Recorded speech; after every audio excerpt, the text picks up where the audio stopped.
Hello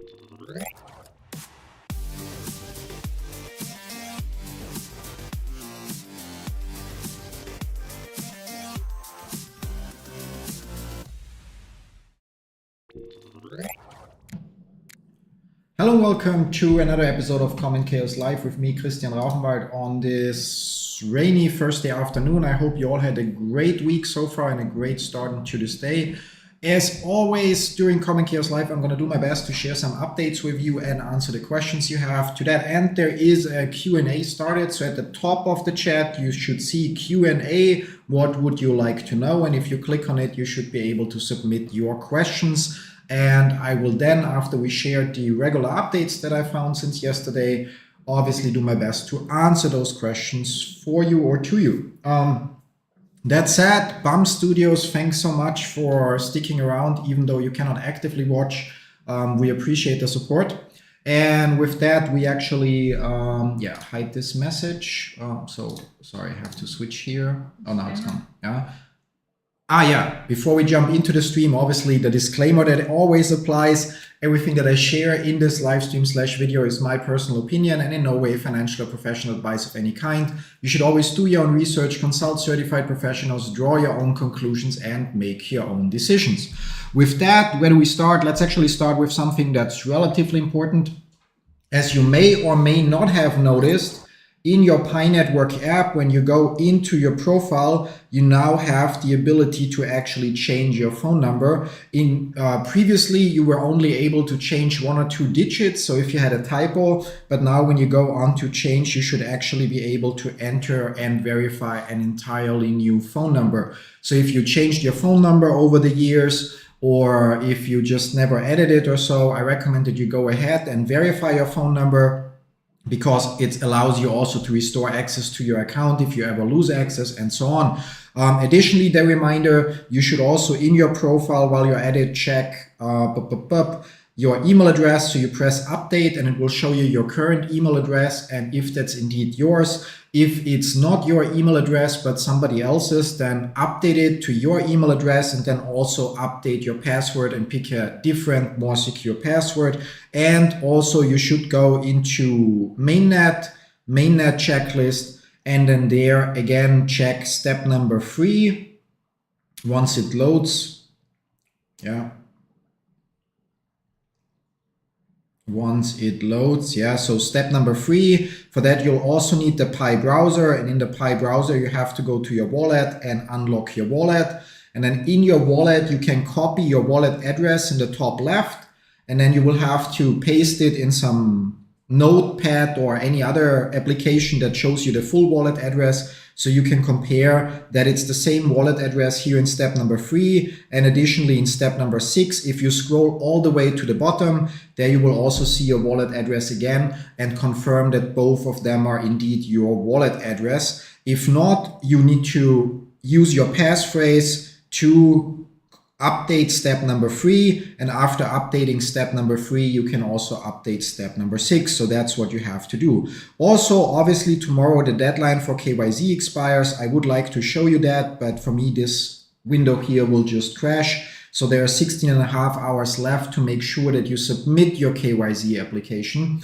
If you haven't done that, if you have any issues whatsoever, so for example, if you get a pop-up like there are no slots available, there are videos on my channel that already cover that. Irina will likely share the link to the playlist.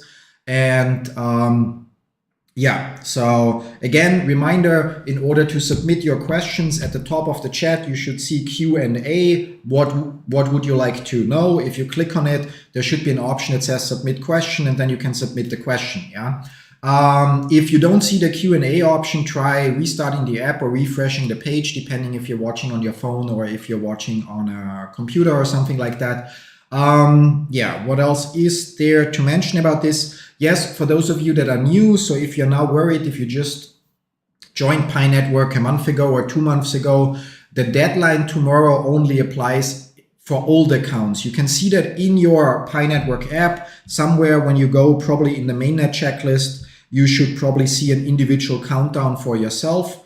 So all new users, everybody that signed up today, yesterday, a week ago, that signs up tomorrow, in a week and so on, they each have their individual 6-month grace period, which means after signing up, you have to first complete 30 mining sessions to become eligible for KYC. Then you have a certain time to submit KYC, and then you have a certain time in total, you have a 6-month grace period to complete the rest of the checklist. So I hope that answers all of that. There are a few other things I wanted to share. For that, I'm going to have to share my screen here. First of all, talking about Pi utility, it's a fresh post. You can see it's 1 hour old.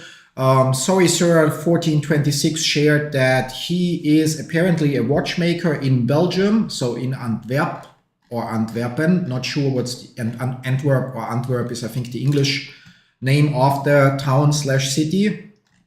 And he created a Pi Network watch. Now, obviously, there may or may not be some copyright issue with the Pi Network logo. I'm not sure if the core team will be offended or not, but it's obviously very, very nice to see that he is using his skill as a watchmaker, or at least claims to. I have no experience. If you could just order something like that on AliExpress. But from the looks of everything, he clearly knows what he's doing. If we look at the assembly process and so on, to create 20 Pi Network watches that he's offering for 150 Pi, which is around, what do we have current value? 160 or so, or let's say 170.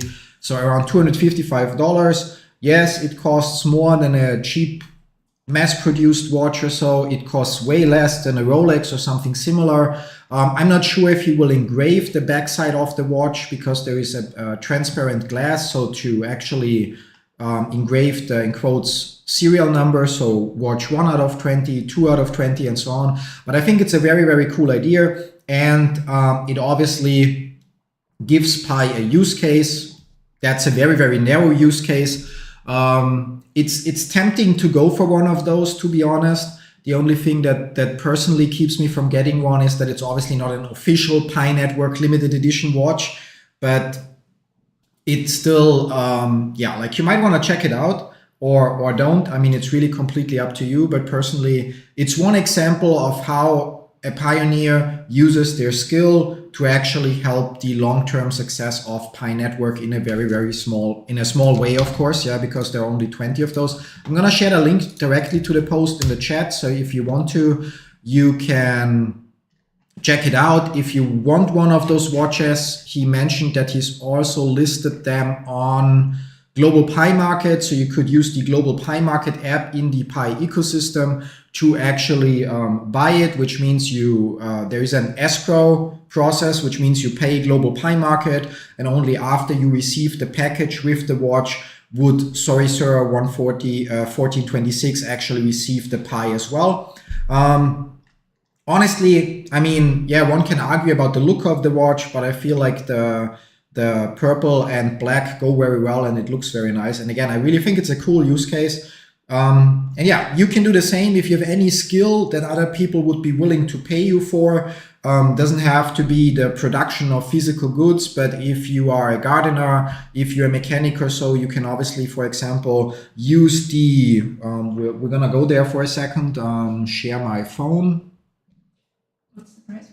It's 150 Pi, so around $250 right now, plus shipping. So whatever skill you have, you could theoretically in the Pi browser go to the Pi ecosystem, and then there pick the map of Pi, and then there open the app. Yes, it's unverified, but not a big deal here. And then log in. Logging in doesn't expose any personal information other than your public wallet address, so nothing that can get compromised. And then you can actually somewhere here, in the bottom left corner, press sell, and then basically describe what service you're offering, the address and so on, maybe upload a picture or two to basically list the services that you are offering in exchange for Pi coins. And with that, help the Pi ecosystem by creating more use cases. So that's about that. Now, on map of Pi, by the way, we'll have to switch back to here for now. And here I have to switch back to that. Yep. Yeah. So Bobby Layson is asking for the link to buy the watch, by the way. Yeah. So it's already shared in the chat.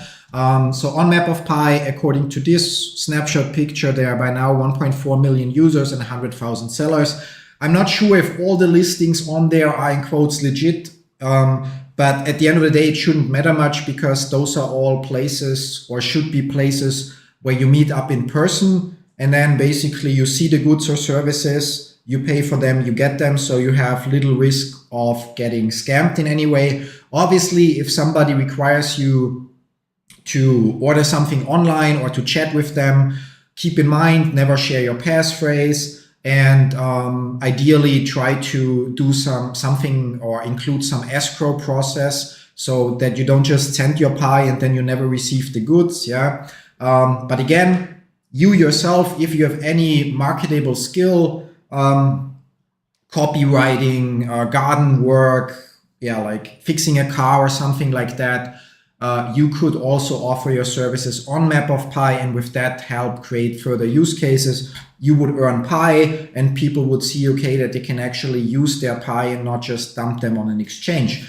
That's something I wanted to share. Additionally, be aware. So there's, for example, a post that talks about Teltlk Teltlk, yeah, I think I'm reading it right, about an app to swap or withdraw Pi for USDT. Be aware, I'm not saying that this app is fake or anything like that, but you should only use the KYB verified exchanges for your own safety. Yeah. So any app that is about exchanging Pi, if it's not KYB verified, you have to be very, very careful to not end up getting scammed in some way. And therefore going with the KYB verified exchanges is the safe bet here. If you're curious which exchanges list Pi, I actually made a video. Irina shared the link to the video. If you jump to that video, sorry for the extra ad. Oh, no, it's anyway muted, okay. But in that video, there's a pinned comment, and that pinned comment, it's wrong video, sorry. There, where to buy, sell Pi. So in that video, there is a pinned comment, and this pinned comment contains the list of exchanges that support Pi at the moment and are KYB verified, and also in the video description as well. And that's the video that I will keep updated. So if another exchange passes KYB, it will be added here as well. Yeah. So that's about that. That again, that we don't need anymore. And the watch we covered. So I can also remove this. The watch I will keep for now, the post. Then was there something else I wanted to share? Obviously, just a reminder, pretty much any third-party app that you're using is obviously at your own risk. While Pi Network might do some validations or verifications of apps, they are obviously not the creators or operators of any third-party app. So always be careful. If an app for some reason suddenly asks you for your passphrase, do not enter it. If you have to transact in any way, think about, does what you see on the screen make sense? If it's about something as mentioned as exchanging Pi coins, obviously keep in mind to stick to the KYB verified exchanges. If none of the current exchanges supports your country, better be patient, wait another month or two until another exchange passes KYB and lists Pi to be on the safe side. Then just because you are afraid you miss out on value, risk getting scammed. And that's that about the third-party apps. Yeah, I see it. Yeah, so we'll get there. And I don't see it here. There's a new app.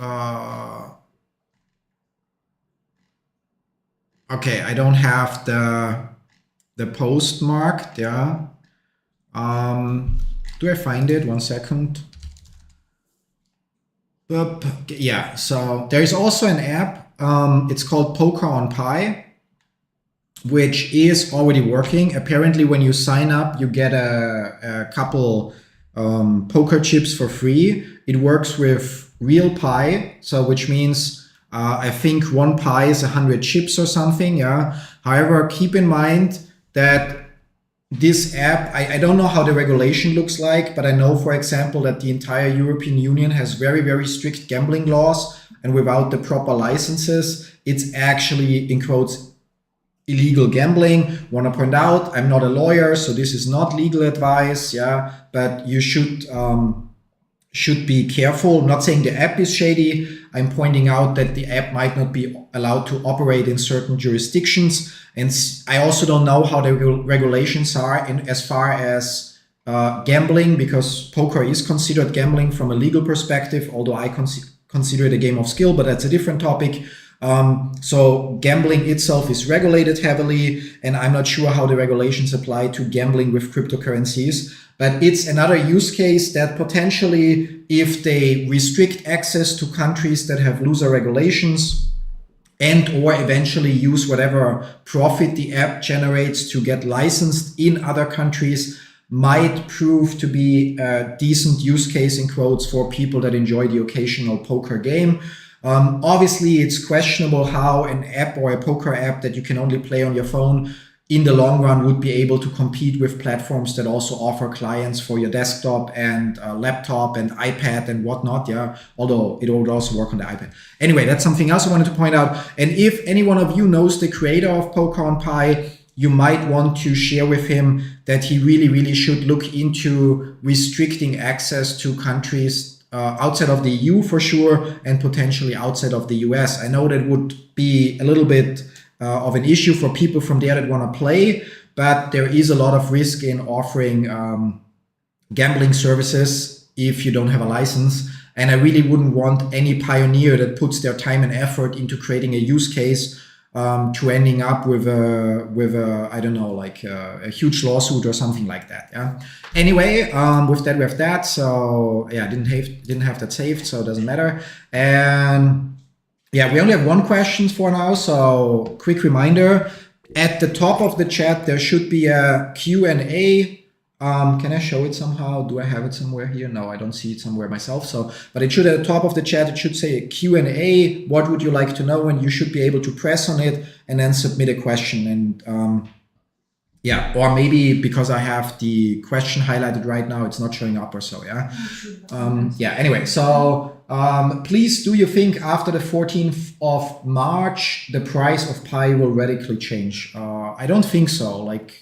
I have no expectations for tomorrow. I think it's a little bit of bad luck that we had that small, I wouldn't say security issue, but the migration rollback that we covered yesterday, based on some people having the wallet in their mainnet list changed to some other wallet and so on. So I really don't think there will be an extra rally or something. Sorry guys, have to take a sip. Don't forget to hydrate if you're sitting in front of the computer the whole day or half of the day. And so I don't have any specific expectations. I'm actually curious. Please let me know in the chat. Do you have any specific expectations for tomorrow? What would be possible and would be amazing, but I'm not saying that I expect it, would be actually a listing announcement from Binance tomorrow, because tomorrow is Pi Day. It would be very, very fitting. They recently, they had that poll till the 17th or 27th, till the 27th of February, I think. Yeah, time flies. Asking about if people want it listed, and 86% of users voted yes. Now, obviously, they have an internal review process and so on. And even though there is demand, they might still not list it. But they also shared a couple of posts. Those were basically like visual puzzles that translated to "you are a cutie pie," and then another post that was basically with something with pi, although pi as in the cake and not the math number, yeah, or constant, so it seems like they might list it. There are no guarantees, and obviously, if they were to list it, tomorrow would be the perfect day to announce it. Even if they don't manage to already have KYB and everything in place tomorrow. But that's pure speculation, so don't say it will be listed on Binance guaranteed and whatnot. I just feel like, considering what they have been posting, the poll that they ran and so on, that they should list it. And tomorrow would be the perfect day for such an announcement. And if that happens, then I believe that the price would go up. So the moment they announce it, there would be demand for Pi, and it would drive up the price further. And the moment they list it, I believe there would also be a further rally up. But that's just my personal opinion. Yeah. If we look at the price before we move on to the next question, I know some people are, oh my God, it's going down again or so. But if you look at the price since listing, it's now almost 2 months, and it's actually relatively stable. And for a token where nobody had to invest any money, it had a quite incredible launch. And I feel like I said some listing announcement on bigger exchanges would have a positive impact on the price. And obviously utility. So tomorrow with Pi Day, we also have a new Pi Fest. So it's about using Pi to pay for goods and services. And depending on how many people then share their Pi stories, so what they bought with Pi, how much Pi they paid, which vendor they spend it at, and so on, it would also help drive demand and obviously get the word out further. And that could also help in the short and midterm to increase the value. But I guess the real value development will take more time and more professionally developed apps in the ecosystem, yeah, which again will take time, because only now that it's listed will bigger development agencies even consider, okay, if we build an app for the Pi ecosystem, we can make that and that amount of money. So yeah, let's do it. And then they need obviously planning, design, development, testing, and then publishing the app. So at least a couple of months, potentially a year, before we start to see more professionally developed apps in the ecosystem. But yeah, next question: Why is the circulating supply going down from 7.23 to 6.15 billion? You can see it's already at 7.11 billion again. We covered this in detail yesterday, as you hopefully know, but unfortunately many people don't. When you receive a migration, there is a 2-week pending period during which the Pi core team can undo the migration, so they can take the coins back. Yeah, they could do that if they notice something shady, and they did that yesterday. It's actually, I think here we somewhere have the rollback. Let's see, network. Somewhere operation, no, migration. Frequency, liquidity, unlock, lock period, migrate, claimed back. Yeah, so although it's not showing here, because here we still have no update since the 1st of March, which is a pity. But eventually explorepi.info, which I can also share in the chat. So yeah, so Ori said it's outdated. Yes, indeed, but it will update again. So I don't know why they don't update it regularly, but it will definitely update again, or I would expect so, or so. But eventually we would then see the clawback and the core team for security reasons that again we covered in yesterday's episode. If you want to know more about that. Yeah, okay. So Irina already shared the link. Rolled back 14 days of migrations, which pretty much removed the circulating supply. We can also see that it's slowly increasing again. I don't know if it went exactly to 6.15 billion. If yes, then probably there are new migrations already happening. Yeah, that's why it happened. So Ori is asking, do you think now that Pi has a value, will more devs jump on Pi Hackathon since winning projects will win an overall prize of 10,000 Pi? Should influencers help promote this? That's an interesting question. I actually, I haven't thought about that. And to be honest, I didn't follow the hackathons very much over the years because I just didn't see it as a huge priority of mine, in quotes. Or it wasn't a priority, so I didn't make the time. But that's obviously a valid point now that the hackathons not only have an in-app currency that you get, but something where you can put a real value to it. They obviously should also attract more developers. Yeah. Not sure if bigger agencies will bother. The problem with development is, I mean, you may know this, but Irina, or you may not. Irina and I, we also run a small software business, and the problem is, so even if I have a good idea, I'm not a designer, which means whatever I create might not look very nice. And UI, UX, so user experience and user interface, are a huge point of having a successful application. So a single developer either, yeah, maybe there are people out there that are good at design and at development, yeah, but in my experience, it's usually either or. So you would need more people to work together, at least a designer and a developer, and then probably somebody that handles the, in quotes, marketing or promotions. You can even see that with Pi Network itself, the apps look quite outdated in quotes. Some of the app interfaces are not even optimized to consider the newer, already years old iPhone designs with the bezel as part of the screen. And yeah, so yes, it will attract more people and also more individual developers. I'm fairly certain of that. But the question is, will it result in more qualitative apps? Not sure about that, because I'm not sure if bigger agencies will bother to try to participate in time-limited hackathons when they can just slow and steady work on a bigger app and then just publish when they're ready.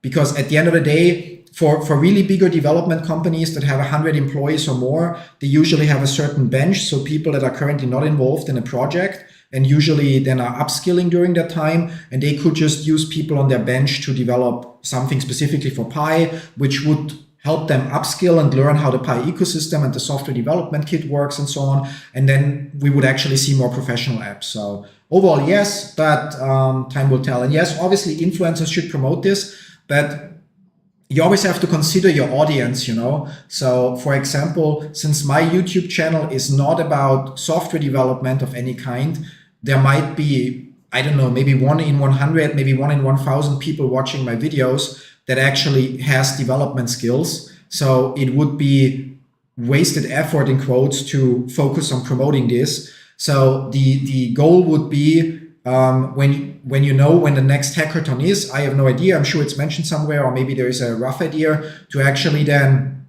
approach YouTubers that have content about web development or mobile development and so on, and basically tell them, hey, here's a hackathon, why not promote it? Yeah, and hopefully get them to say, yeah, why not? It's an extra video that's easy to create and doesn't take much time and does something good. Yeah. So the challenging part about being a content creator is basically, or about promoting stuff is basically, where do you promote the things to get them in front of the people that actually need to see it? Yeah. Yeah. So Goodwin is asking, can tentative approval be solved before tomorrow, or what's the way out? So please don't quote me on this. And I'm going to say, 1 second. I'm going to say you should actually go to the Pi Network subreddit, and there in there, either if you already have a Reddit account and enough karma in this subreddit, you can create a post. Other than that, click on the weekly discussion and help post, and please ask in there. But from my understanding, the requirement of the deadline tomorrow is not that you have to have KYC completed, but that you have to have it submitted. Yeah. Then obviously there is the risk if you have it submitted and then the deadline is here, and then a month later you suddenly fail, that you might still lose some Pi. Yeah. So you don't pass KYC. And then you might still lose some Pi. I'm honestly not 100% sure how that will be handled. But the core point from my understanding is it is about submitting KYC by tomorrow. So, or less than tomorrow. As said, the deadline is in, switch back here. The deadline is in 16 hours or so, yeah. And if you have it submitted and then you don't fail, then in my opinion, you're definitely good. If so in my opinion, your tentative approval is not an issue. Technically, with the tentative approval, you should at some point get another liveness check or something like that, or see another request for submitting your documents again or something like that. But if you don't get any liveness checks or so, what you can also check is in your profile. So in the Pi Network app in profile, basically make sure you have your number verified, you have your email address verified, and password, of course. If one of those is not verified, it might be the reason for your tentative approval. So try those things, and with that, you should then actually be good to go. And I know it sucks that I cannot give you a 100% answer, but only the core team knows for sure, and I haven't read anything that really gives a 100% clear answer. But in my opinion, as said, it is not going to be an issue unless you fail your KYC verification. And the only thing I can think of that you can try is make sure your phone number, your email, and your password are in quotes verified, so you have the green check mark. And yeah, also obviously check KYC in your Pi browser. So there, go here and see what it says. Does it say you passed? Oh, I'm gonna actually close that real quick. So in case it mistakenly goes to the validator section, which would risk my account, which I'm not gonna do. But in the Pi browser, go to KYC and see what it shows there, if it still says tentative or so, because the profile section in your app is not always instantly synchronized. But yeah, I think that answers that. Now, last chance, if you have any questions, please use the Q&A part at the top to submit them. In the meantime, so we still technically have a minute left in the stream. Not sure if we have anything. Yeah, hi Xanti, or Xanti, yeah, OX Xanti. Great to have you here. Obviously, Ori as well, already answered your question. Yeah, if there's, oh, come on, stupid interface here. If there is nothing else, then I guess we're gonna call it a day. It's gonna be interesting to see. Let's actually finish by asking the 8-ball if Binance will list PiCoin. I think that we didn't ask yet, yeah. For that, I will have to switch to the camera on my phone, which right now is black. But so, in case you don't remember, we asked the 8-ball if the Pi network open mainnet launch will be a success, and the answer was it is certainly so, and it turned out to be. So winning the bet for one of the yeah, and we had another case where a user had a bet and asked, or the bet was if I follow him in the Pi ecosystem, he gets 50 Pi or so, and the 8-ball said yes, so I followed him. But yeah, so today's question, dear 8-ball, is will Binance list Pi network, yes or no? I'm gonna flip it over and I'm gonna try to give you the answer. Well, probably have to shake it again, 1 second. So what does it say? Better not tell you now. Okay, so I'm gonna try again. Sneaky 8-ball. Okay, will will Binance list Pi network? Yeah. So got used. Come on, you cannot predict now. So one more time. Will Binance list Pi network? If we get a third no answer, or like we don't know answer, then I'm gonna trying to very doubtful. Okay, today the 8-ball is not giving the answer we're looking for. Well, as I said, I believe they should. Honestly, the only reason why they might not do it is because of a few pioneers that at some point, out of impatience or childish behavior, whatever, went and left a lot of 1-star reviews for the Binance app. But at the end of the day, I believe that they will eventually list it because they for sure want to have their small cut of the almost $1 billion daily trading volume that Pi Network has. Yeah. Yeah. Is there anything else? So from the chat that. No questions, but there's a lot of people expect that there will be some announcement about the unverified balance and so on. I don't think that. So. Yeah, a lot of people already expect. Yeah. So, but it would not. So the problem is. So let's actually finish with this. I know we go getting a little bit in overtime as so often, but so the problem is the following. Yeah. So the unverified balance contains all your bonuses. Here, by the way, a quick reminder. So yeah, let's have a clean cut here so that later we can do the chapters for the recording better. So first of all, a quick reminder for everyone: if you wanna increase your mining rate, yeah. So here.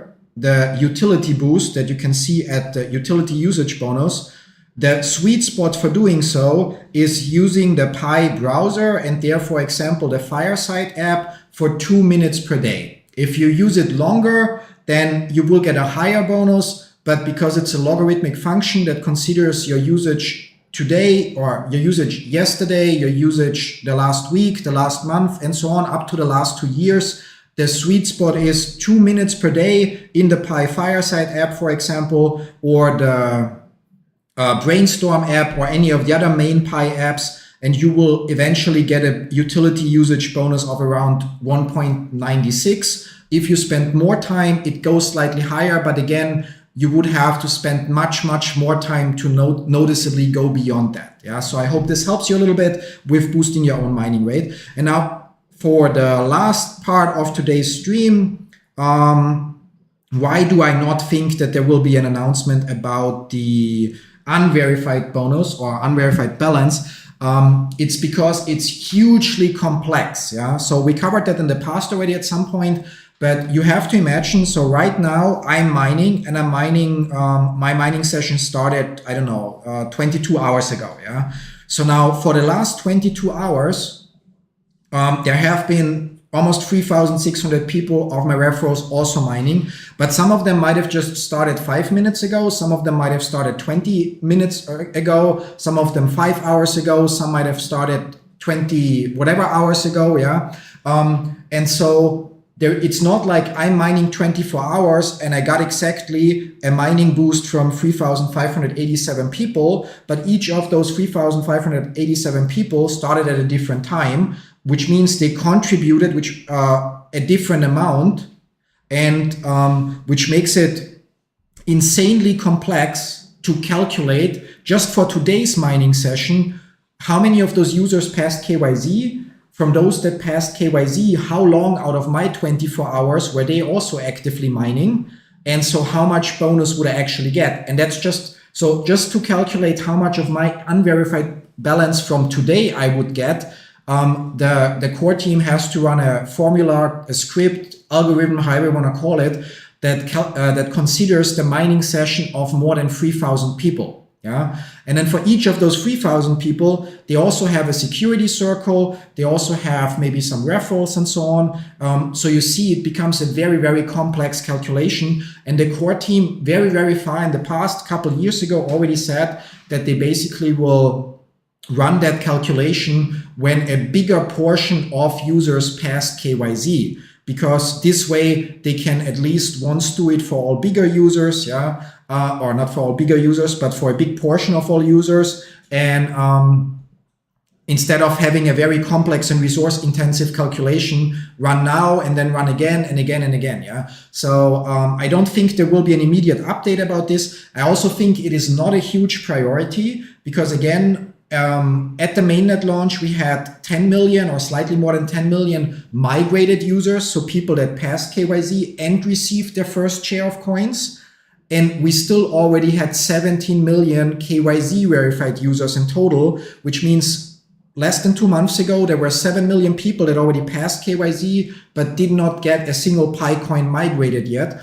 And I personally believe what makes sense is first, migrate those users and give them their first share of coins.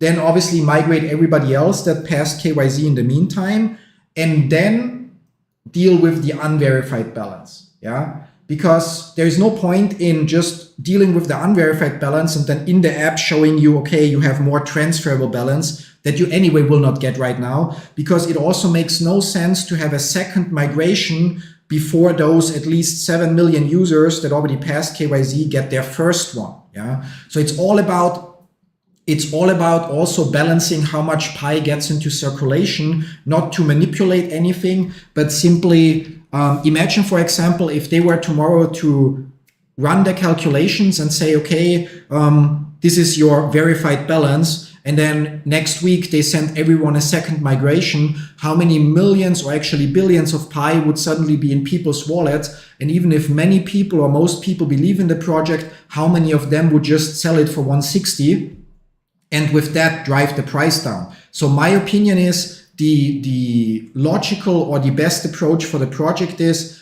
get people migrated that passed KYC and give them their first share of coins, which slowly adds a little bit to the supply as we go. So as we can see here, although it's not fully updated as said, it slowly adds to the supply as we go. Then deal with the unverified balance and then slowly deal with actually the second migration to get people whatever new balance they have transferable, so that there is time for the project to develop more use cases, while at the same time more and more people get to actually use some of their coins. And then only after some time, I would expect end of this year, maybe early next year, maybe Pi Day next year, who knows, that's the point where we then will actually be in a flow where migrations happen automated, or where you can at least, switching back here, where's the button now?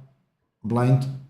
There. So where you will then be able to basically say, okay, now I want to transfer my balance. So where this button will actually do something, yeah, other than taking you to the checklist. So that's why I believe maybe there will be an announcement, but the core team already shared everything that's important, in my opinion, about the unverified balance. So what is in there, and that they will deal with it later when a bigger portion of users pass KYC. I think they will maybe focus on the successful launch and on the Pi Fest, so getting people to interact with businesses and individuals that accept Pi for to pay for goods and services. But I don't really expect anything about the unverified balance, yeah. And I said, so I feel like, of course, it's tempting to be like, oh, when can I get my unverified balance? And I would also like to know just how much I will get, because obviously, if there would be any chance in hell that we would get I would get the entire 4.3 million, it would be life-changing money. And I have no idea. Yeah, it would. Well, my wife points to the Lamborghini. I actually want to follow up and say it's wife-changing money. Yeah. No, I'm just kidding. Yeah, I'm just kidding. If there's no live stream tomorrow, you know I didn't survive today's stream. But yeah, so everybody wants to know. The bigger your account, the bigger your unverified balance, the more you want to know. But I also realize that it's more important to have a slow development and a slow increase of circulating supply, because otherwise it might just crash the price at some point. And this way we have a price graph that looks nice, that has not too much volatility, which means it has a bigger chance of attracting more businesses and developers, and slowly a bigger adoption of everything. Anyway, that's it for today. I hope you got some answers out of today's stream. I'm curious, maybe there is some big announcement tomorrow, and we'll then look at it together during tomorrow's episode of Common Chaos Live. And other than that, yeah, obviously don't forget, join tomorrow. You know the usual: like, subscribe, enable notifications so you don't miss out on the stream. Big reminder, if you're still here, press the thumbs up button on the video. It helps a lot with getting it to rank, so other people also get all this information, and it doesn't cost you anything. And with that, I want to thank you again for being here, for being part of my journey on YouTube, and for our journey, or all our journey together in Pi Network. And yeah, have a pleasant rest of the day, and then see you all tomorrow with another episode of Common Chaos Live. Till then, bye-bye.